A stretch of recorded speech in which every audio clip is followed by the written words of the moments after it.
soo saas oo kale inay iswaafaqaan ayaa very important ah haddii aysan iswaafaqin dib baa ugu laabanaya waxbaa qaldan waa inay midbaa waxaa ka samaysa markaad buuxinaysay ayay kula tagtay xuquuq mid leedahay mid kale personality dartiisa oo aadan aad maaragta waxay marka dib baa u laabanaysaa inta qafood marka aan sameeyo waxaan samaynayaa inta qafood oo istaratiska iyo witness waxay isku waafaqeen gacanta please isamaadresiga inta qafood isku waafaqeen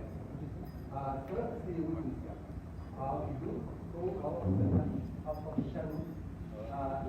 okay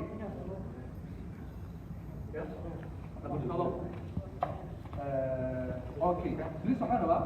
inta qafood ay isku waafaqeen waxaad samaynaysaa waan la imaanayaa waxaan rabaa inaad fiiriyo afarta midka aad u badan tihiin waxaad samaynaysaa si ka su-aalkaan ina weydiinay inta qafood oo istarantiska haddii uu high yahay kan istarantiska uu high ku yahay